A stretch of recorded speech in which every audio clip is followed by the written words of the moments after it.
સંકટથી સાવધાન આપની સાથે હું છું પાર્થ મોદી। સતત વિપર્યય વાવાઝોડાને લઈને સતત પડે ખબર આપને પહોંચાડતા રહીએ છીએ। જે રીતે વિપર્યય વાવાઝોડું હાલ લેન્ડફોલ થવાની શરૂઆત થઈ ચૂક્યું છે। હવામાન વિભાગે પણ વાત કરી છે કે લેન્ડફોલ જ્યારે સંપૂર્ણ થઈ જશે ત્યારે પવનની ગતિ 125 કિલોમીટર પ્રતિ કલાકની ઝડપ બનશે। પવનની ગતિ મહત્વની વસ્તુ એ છે કે વાવાઝોડાને લઈને એક બાજુ નલિયા, ગાંધીધામ આ તમામ જે રીઝન છે, જે કચ્છના રીઝન છે, અત્યારે લખપતથી આગળ નીકળ્યું છે વાવાઝોડું, પરંતુ જે સેન્ટર ઓફ ધ સાયક્લોન એટલે કે સાયક્લોનની જે આઈ છે, આઈની આજુબાજુમાં જે વાવાઝોડાની જે વોલ છે, upper front wall and back wall જે છે, એ બંને વોલ ખૂબ જ અસરકારક અને એ વોલના કારણે ખૂબ જ મોટું નુકસાન થવાની શક્યતા તંત્ર પણ સેવી રહ્યું છે। પરંતુ તંત્રની આગોતરી આયોજનના કારણે, આગોતરી સતર્કતાના કારણે જે જાનહાનનું હજુ સુધી કોઈ નુકસાન નથી થયું, પરંતુ જે માલ છે, જે ઘરો છે, જે કાચા મકાનો છે, આ તમામ મકાનોને મોટા પાયે નુકસાન થયું છે। સાથે આજુબાજુના જે હોર્ડિંગ્સ કે એ જે તે વસ્તુઓ છે એમાં નુકસાન મોટા પાયે જોવા મળી રહ્યું છે। પરંતુ વિપર્યય વાવાઝોડાને લઈને સતત પડેના ન્યૂઝ આપણે પહોંચાડતા રહીએ છીએ। સતત મુખ્યમંત્રી દ્વારા પણ અલગ અલગ જે જિલ્લાઓ છે, ગાંધીધામ છે, કચ્છ રીઝન છે, ત્યાં સમીક્ષાની બેઠકો, તેને લઈને સમીક્ષાની બેઠકો પણ યોજાય છે। થોડી વાર પહેલાં જ ડિઝાસ્ટર મેનેજમેન્ટ સાથેની બેઠક યોજાઈ, એના પહેલાં હવામાન નિષ્ણાંતો સાથેની બેઠક યોજાઈ। એ તમામ બેઠકોનું નિષ્કર્ષ એ છે કે વાવાઝોડું આગળ વધે અને વાવાઝોડું જ્યારે લેન્ડફોલ સંપૂર્ણ રીતે થઈ જાય પછી જે તમામ જે વિસ્તારો છે, વિસ્તારોમાં જે હોનારત સર્જાય છે, તેને લઈને પણ તડામાર તૈયારીઓ શરૂ કરી દેવામાં આવી છે। જો મહત્વની વાત કરીએ તો વેરાવળ, ગાંધીધામ એ સાઈડનો જે રીઝન છે ત્યાંથી મોટા પાયે લોકોને સ્થળાંતર પણ કરી દેવામાં આવ્યા છે। સ્થળાંતર કરીને તમામને શેલ્ટર હોમ ખાતે રાખવામાં આવ્યા છે। બીજી બાજુ ભારે વરસાદની આગાહી પણ આપવામાં આવી છે અને ભારે વરસાદની આગાહીને પગલે રાજ્યની અંદર શાળાઓમાં પણ રજા આપી દેવામાં આવી છે। આવતીકાલે તમામ શાળાઓ બંધ રહેશે। વિપર્યય વાવાઝોડા બાદ રાજ્યના કેટલાક જિલ્લાઓમાં આવતીકાલે વરસાદની આગાહી કરવામાં આવી, જેને પગલે અમદાવાદ, ખેડા, પાટણ, બનાસકાંઠા, પોરબંદર, વડોદરા, જામનગર, નવસારી, સાબરકાંઠા, મહેસાણાની શાળાઓમાં આવતીકાલે રજા જાહેર કરવામાં આવી છે। તો મંદિરો જે છે, દ્વારકા, સોમનાથ, તમામ જે સૌરાષ્ટ્રના તમામ મંદિરો જે છે તે પણ બંધ રાખવાનો નિર્ણય કરવામાં આવ્યો છે। એક સાથે 3 આફતો, જે રીતે ટીવી સ્ક્રીન ઉપર તમે જે મેપ જોઈ રહ્યા છો, આ મેપ જે જીઓલોજીકલ આ જે મેપ છે એ દર્શાવે છે કે હાલ જે ગ્રીન પાર્ટ છે, જે મેઇન જે ગ્રીન પાર્ટ છે એ વોલ છે, અને એની અંદર જે ડાર્ક બ્લુ કલર જે દેખાય છે એ આઈ ઓફ ધ સાયક્લોન છે। એની આજુબાજુ ડબલ લેયરની વોલ દેખવા મળે છે। એક લાઇટ સ્કાય બ્લુ વાળી જે વોલ છે એ, અને જે ગ્રીન બહારની જે આઉટર સાઇડમાં છે ગ્રીન વોલ, આ 2 વોલ ખૂબ મહત્વની છે, કારણ કે એ બંને વોલ જ્યારે આગળ વધશે ધીમે ધીમે તેમ તારાજી સર્જાવાની જે વધારે પડતું નુકસાન કરશે, કારણ કે જે ફ્રન્ટ સાઇડની વોલ હતી એ આગળ નીકળી ચૂકી છે। એટલે હવે ધીમે ધીમે જે સેન્ટર ઓફ ધ આઈ છે સાયક્લોનનું, એ હવે ધીમે ધીમે આગળ જશે। હાલ જો આપણે વાત કરીએ તો લખપત નજીક આ સાયક્લોનની આઈ દેખવા મળી રહી છે। જે મેપ છે, જીઓલોજીકલ મેપ આપણે જોઈ રહ્યા છે, હવે એ ધીમે ધીમે આગળ વધશે। 11 વાગે 3 વાગ્યાની આસપાસ એ ગુજરાતની જે બોર્ડર છે એને ક્રોસ કરીને આગળ વધશે। અને મહત્વની વસ્તુ એ છે કે આગળ જતાં આવતીકાલે તે ઇસ્લામાકોટ તરફ આગળ, એટલે કે પાકિસ્તાન રીઝનની અંદર આગળ પહોંચી જશે। પરંતુ એ આગળ પહોંચે તે પહેલાં એની પાછળની જે વોલ છે એ ઘણું બધું નુકસાન કરતી હોય છે, અને પાછળની વોલના કારણે જે હવાની જે સ્પીડ છે, હવામાન વિભાગના જણાવ્યા અનુસાર, અને હવામાન વિભાગ જે રીતે આગાહી વ્યક્ત કરી રહ્યું છે, જે રીતે સંભાવના વ્યક્ત કરી રહ્યું છે કે 125 કિલોમીટર પ્રતિ કલાકની ઝડપે બેક જે વોલ છે તેના કારણે એ સ્પીડમાં હવા ફૂંકાઈ શકે છે। બીજી વસ્તુ એ છે કે જે જગ્યાએ આઈ પસાર થઈ રહી છે ત્યાં કદાચ હવા ના હોય, વરસાદ ના હોય, તો એવું ન માનીને બેસવું કે વાવાઝોડું ક્યાંક પતી ગયું છે કે વાવાઝોડું સમાઈ ગયું છે, એવું નહીં હોય, કારણ કે પાછળ આવતી જે વોલ છે એ વધારે પડતું નુકસાન કરે તેવી શક્યતા હવામાન વિભાગ વ્યક્ત કરી રહ્યું છે। તો વાવાઝોડાએ એક બાજુ રફતાર પકડી છે, તમામ જે દરિયાકાંઠો છે ગુજરાતના તમામ દરિયાકાંઠે કરંટ જોવા મળી રહ્યો છે. દ્વારકાનો દરિયો તોફાન બન્યો, તો બેટ દ્વારકાના કિનારામાં જે બોટો લાંગરેલી હતી તે બોટોની અંદર પણ નુકસાન થયું છે. બીજી તરફ નાગેશ્વર જ્યોતિર્લિંગ મંદિરના પટાંગણમાં વૃક્ષ ધરાશય થયા. આ તમામ ન્યૂઝ સવારથી ગુજરાત ન્યૂઝ આપને બતાવી રહ્યું છે. તો અલગ અલગ જગ્યાએ અલગ અલગ જેમ કે બોટ લાગરી છે, તો કોઈ જગ્યાએ નુકસાન થવાના સમાચારો સામે છે. બીજી બાજુ ગુજરાત સતત કેન્દ્રીય મંત્રી પણ આની અંદર સમીક્ષા કરી રહ્યા છે. અમિત શાહની વાત કરીએ તો તેઓ પણ સતત અપડેટ્સ લઈ રહ્યા છે કે કેવી રીતે વાવાઝોડાનું પ્રેશર કેવું છે, કેટલા પ્રકારે કેટલું નુકસાન થાય તેવી શક્યતા છે. આ તમામ બાબતોનું સમીક્ષા પણ કરવામાં આવી રહી છે. જે કચ્છ રીઝન વાળો જે આખો વિસ્તાર છે, ગાંધીધામ છે કે માંડવી છે કે પછી લખપત છે, કે એ તમામ જે રીઝન છે એ તમામ રીઝનની અંદર શેલ્ટર હોમમાં તમામ લોકોને ત્યાંથી ખસેડવામાં આવ્યા છે. સાથે સાથે ત્યાંથી જે 108 એમ્બ્યુલન્સની જે ગાડીઓ છે તે તૈનાત કરી દેવામાં આવી છે, જેથી કરીને કોઈ મોટા પાયે નુકસાન થાય તો તમામ પ્રાથમિક સારવાર વહેલા તે વહેલા આપી શકાય. જે ફરીથી આપને આ મેપ બતાવ્યું જીઓલોજિકલ, કારણ કે આ મેપથી ઘણો બધો અંસાર આવતો હોય છે. જે રીતે જે વિન્ડ સાઇઝ તમને જોવા મળે છે, કારણ કે એ જે વ્હાઇટ્સ જે ડોટ્સ છે કે જે વ્હાઇટ્સ મુવમેન્ટવાળા જે ડોટ્સ છે એ વિન્ડની ગતિ દર્શાવે છે કે વિન્ડ કઈ દિશામાં આગળ વધી રહી છે અને કેવી રીતે એ સાયક્લોનિક સર્ક્યુલર ફોર્મેશનની અંદર આગળ વધશે. તો પરંતુ જે ડાર્ક બ્લુ વાળો જે સેન્ટરનો જે પોઈન્ટ છે એ આઈ છે, આ સાયક્લોનની સેન્ટર પોઈન્ટ ઓફ સાયક્લોન છે.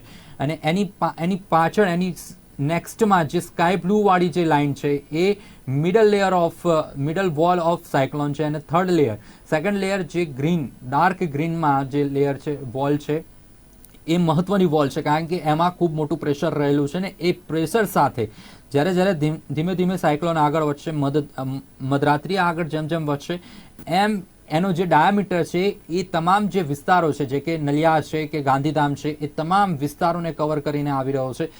તેથી નલિયા તમે જોઈ શકો છો મેપની અંદર, નલિયા છે, નીચે ગાંધીધામ છે. આ તમામ વિસ્તારોમાં હવાની જે ગતિ છે એની અંદર મધ્યરાત્રિએ પવન વધારે ફૂંકાય તેવી શક્યતા છે. બીજી વસ્તુ એ છે, તેના કારણે ગુજરાતના અલગ અલગ રીજન જેમ કે સૌરાષ્ટ્ર, રાજકોટ છે, જામનગર છે, પોરબંદર છે, દ્વારકા છે, આ તમામ રીજનની અંદર પણ એ કરંટ જોવા મળી રહ્યો છે. હું તમને કહીશ કે નીચે જે રીતે નીચે તમે જ્યારે ગુજરાતના મેપમાં નીચે જવાની કોશિશ કરો ત્યારે તમને નીચે દ્વારકા દેખાશે, રાજકોટ દેખાશે, અને એ જામનગરનો જે પટ્ટો છે એ તમામ જગ્યાએ જે દરિયાઈ વિસ્તાર છે ત્યાં મોટા પાયે કરંટ જોવા મળી રહ્યો છે.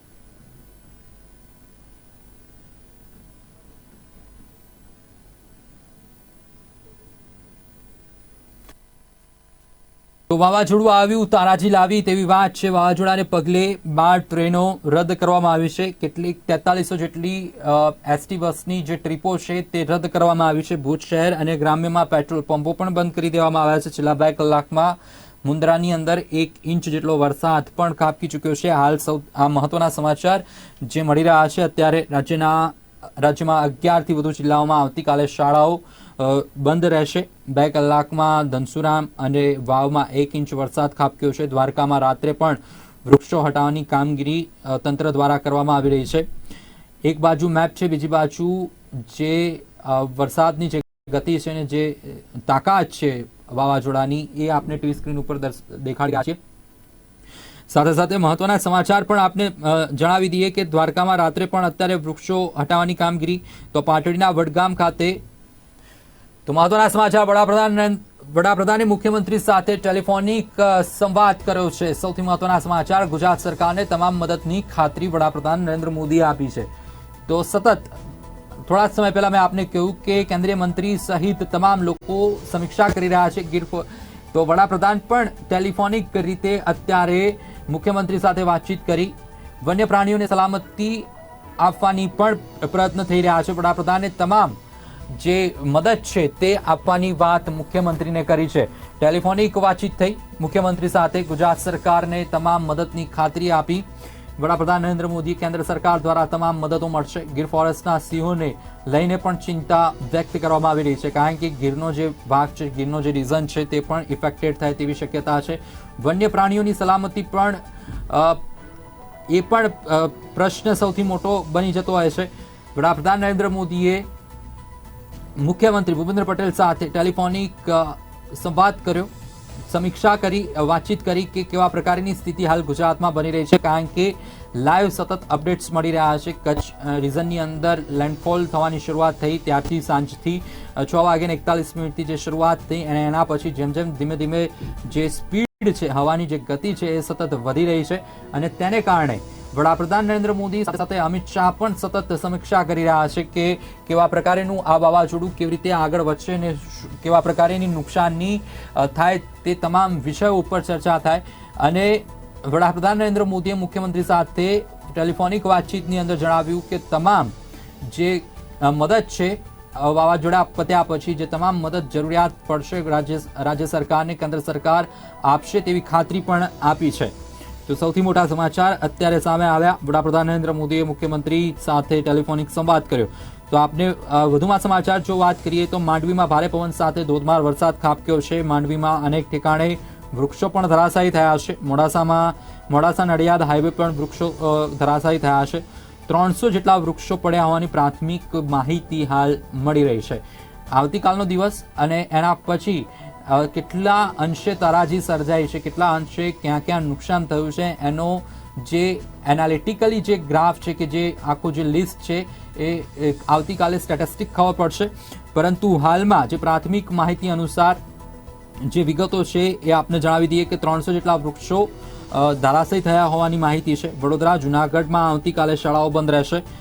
સાથે સાથે ઋષિકેશ પટેલની અધ્યક્ષતામાં ભુજની સ્થિતિ અંગે પણ સમીક્ષા થઈ, એ અંગે પણ બેઠક થઈ. મુખ્યમંત્રીએ સ્ટેટ ઇમરજન્સી સેન્ટરમાં સમીક્ષા બેઠક કરી.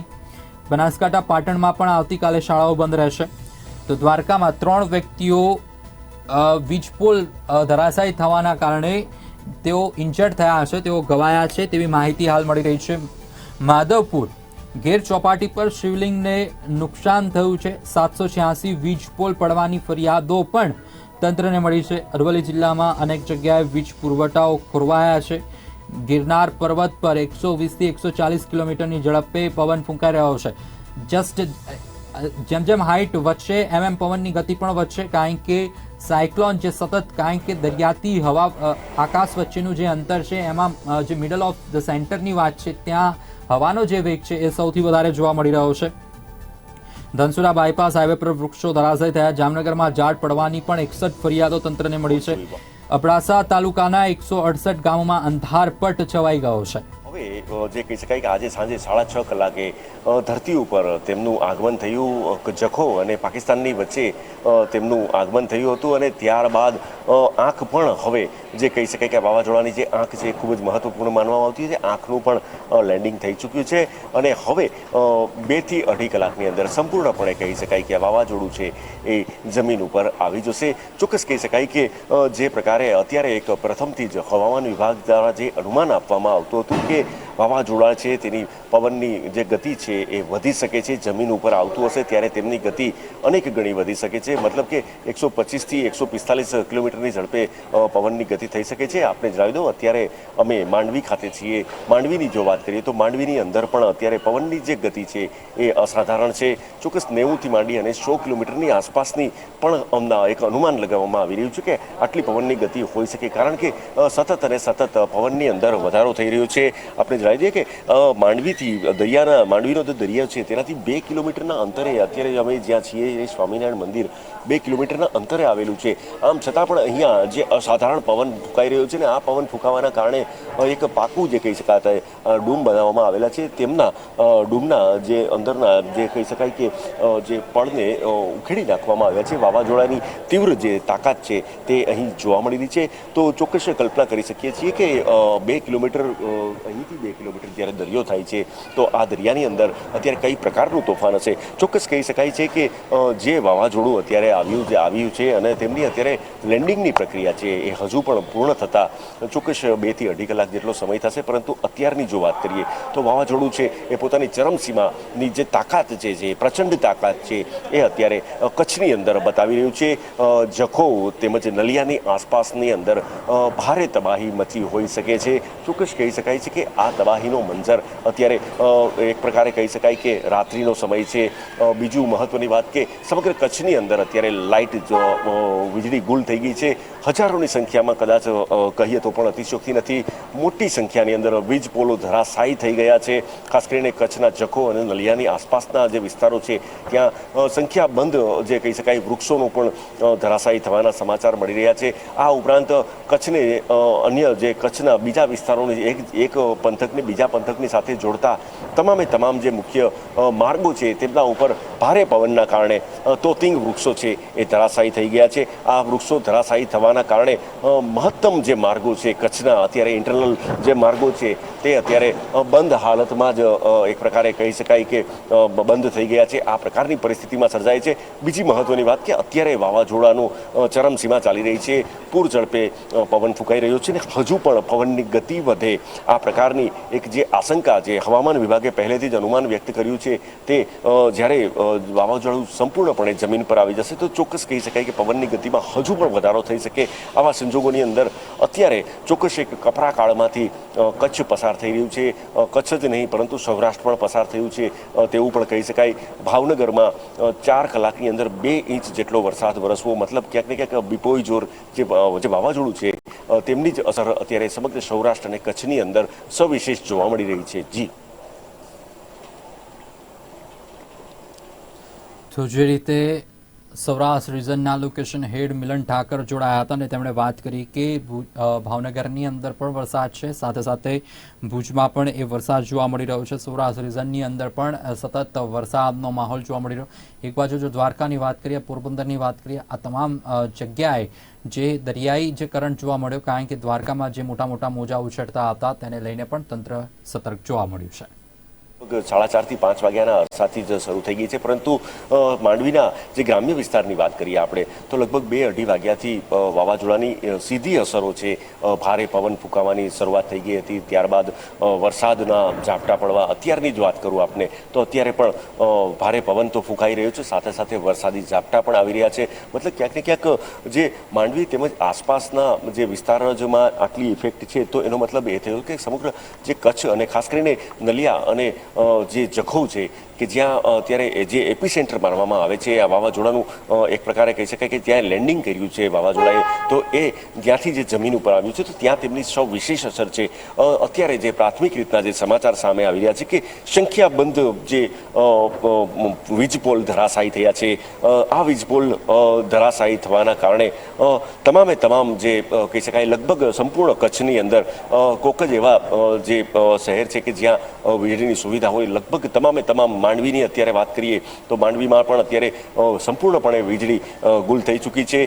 અનેક વૃક્ષો ધરાશાયી થયા છે, અનેક વીજ પોલ પણ ધરાશાયી થયા છે અને મતલબ ક્યાંક ને ક્યાંક વીજ પુરવઠાને માઠી અસરો આ વાવાઝોડાના લીધે પહોંચી છે. સાથે સાથે વાહન વ્યવહારની જો વાત કરીએ તો વાહન વ્યવહારના જે મુખ્ય માર્ગો જે છે, જે ધોરીમાર્ગ જેને ગણી શકાય છે અથવા તો તાલુકાના કક્ષાના જે માર્ગ કહી શકાય છે, ગ્રામ્ય કક્ષાના માર્ગ કહી શકાય છે, આ તમામ માર્ગો છે આ માર્ગોની ઉપર જે તોતિંગ વૃક્ષો પડવાના સંખ્યાબંધ કિસ્સા આવ્યા છે. લગભગ હજારોની સંખ્યાની અંદર વૃક્ષો પણ ધરાશાયી થયા હોય આ પ્રકારનું એક અનુમાન લગાવવામાં આવી રહ્યું છે. ચોક્કસ માંડવી અને મુન્દ્રાને જોડતો જે મુખ્ય માર્ગ છે એ તોતિંગ વૃક્ષ પડવાના કારણે બંધ થયાના સમાચાર મળી રહ્યા છે. તો તેવી જ રીતના નલિયા અને જે ભુજ તેમજ નલિયા અને જે કચ્છને નલિયા તેમજ જે માંડવીને જોડતા જે મુખ્ય માર્ગ છે તેમના ઉપર પણ સંખ્યાબંધ વૃક્ષો પડ્યા છે. મતલબ ક્યાંક ને ક્યાંક વૃક્ષો પડવાની ઘટના છે એ ઘણી બધી થઈ છે। આ ઉપરાંત અનેક ઘણા બધા કાચા મકાનો છે જેઓમાં પણ ક્ષતિ હોઈ શકે, પરંતુ સદનસીબે એક હજી સુધી કોઈ જ જાનમાલના નુકસાનના સમાચાર નથી। આ એક ચોક્કસ અત્યારના તબક્કે એક આશ્વાસન રૂપ કહી શકાય। જોકે સવાર પડતાની સાથે જ અત્યારે તમામ જે કોમ્યુનિકેશનના પણ ક્યાંક ને ક્યાંક મોબાઈલના નેટવર્કના પણ ઇસ્યુઝ થઈ રહ્યા છે, તો ચોક્કસ કહી શકાય કે વાવાઝોડાના કારણે સંપૂર્ણ જનજીવન ઠપ થઈ જતું હોય આ પ્રકારની પરિસ્થિતિનું નિર્માણ અત્યારે કચ્છની અંદર થયેલું જોવા મળી રહ્યું છે। ચોક્કસ કહી શકાય છે કે હવે સવાર પડતાની સાથે જ સાચું આંક કે સાચું ફિગર સામે આવી શકશે કે કેવડી નુકસાની થઈ છે। ચોક્કસ નુકસાની ઘણી બધી મોટા પાયે થઈ હશે, અને ખાસ કરીને જ્યાં વાવાઝોડાએ લેન્ડ કર્યું છે, જે લેન્ડફોલ કર્યું છે, તે જે કચ્છના જે જખો બંદરને આસપાસની જે વિસ્તાર છે એ તો સંપૂર્ણપણે જે કહી શકાય કે તેમને વ્યાપકપણે અને ખૂબ જ માઠી અસરો પહોંચી હોય આ પ્રકારનું એક અત્યારે એક સમાચાર આવી રહ્યા છે। જોકે સત્તાવાર રીતના સવાર પડતાની સાથે જ ખબર પડી શકશે કે ક્યાં કેટલું નુકસાન થયું છે। જી હા, તો જે રીતે વાવાઝોડાને લઈને તમામ જે ગ્રાઉન્ડ ઝીરો ઉપરથી જે માહિતી છે તમામ અમારા સંવાદદાતા મિલન ઠાકર દ્વારા આપવામાં આવી રહી છે। તેઓ માંડવી ખાતે છે અને માંડવીમાં કેવા પ્રકારની પરિસ્થિતિ હાલ છે તે અંગેનો ચિતાર તેમણે વ્યક્ત કર્યો। મહત્વની વસ્તુ એ છે કે સતત વાવાઝોડું આગળ વધી રહ્યું છે।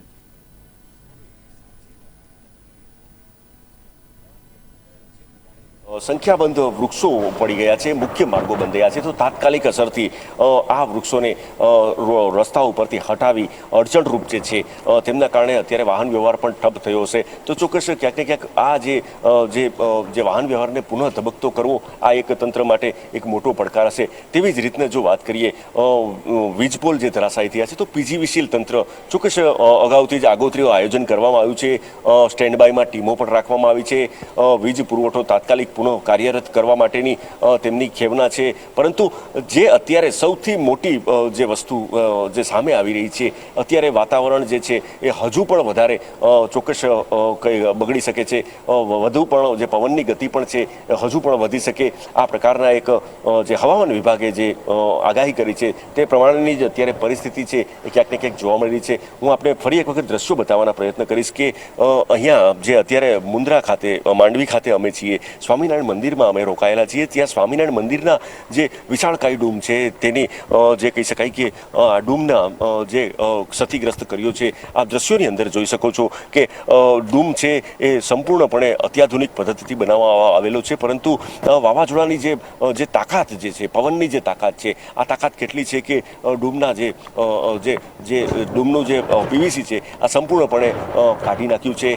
ચોક્કસ કહી શકાય કે આ તો 2 કિલોમીટર દૂર છે, દરિયાથી 2 કિલોમીટર દૂર છે, આમ છતાં પણ જો આટલી અહીંયા અસર થતી હોય તો ચોક્કસપણે કે દરિયાઈ કાંઠાના જે વિસ્તારો છે, દરિયાઈ કાંઠાના જે ગામો છે, દરિયાના જે એકદમ દરિયાઈ સરહદને આવીને રોકાયેલા જે ઘણા બધા પરિવારો પણ ત્યાં રહેતા હોય છે, માછીમારોના પરિવાર ખાસ રહેતા હોય છે, તો ચોક્કસપણે તેની કલ્પના કરી શકાય છે કે તેમના ઘરોનું શું થયું હશે। ચોક્કસ ક્યાંક ને ક્યાંક સંપૂર્ણપણે નેસ્તો નાબૂદ પણ થઈ ગયા હશે, કેટલાક કાચા મકાનો હશે તે પણ નેસ્તો નાબૂદ થઈ ગયા હશે। આ ઉપરાંત જે ઝૂંપડાઓ છે અથવા તો નાના જે વર્ગના લોકો છે તે લોકોને પણ ચોક્કસ તેમના રહેવા માટેના જ આશ્રય સ્થાનો જે તેમના મકાનો હતા તેઓને પણ ખાસું એવું નુકસાન થયું છે। પરંતુ અત્યારના તબક્કાની જો વાત કરીએ તો હજુ પણ વાવાઝોડાની જે તીવ્રતા છે એ અત્યારે વધેલી છે। ચોક્કસ આ તીવ્રતાની અંદર હજુ પણ જો વધારો થાય તો ચોક્કસ વધુ ખાના ખરાબી સર્જાય આ પ્રકારની પણ એક આશંકા છે। પરંતુ આ બધાની વચ્ચે સવાર પડતાની સાથે જ સાચો આંકડો સામે આવી શકશે કે ખરા અર્થમાં કેટલું નુકસાન થયું છે અને કેટલા મકાનો પડ્યા છે, કેટલા વીજપોલ પડ્યા છે। અને ત્યારબાદ જો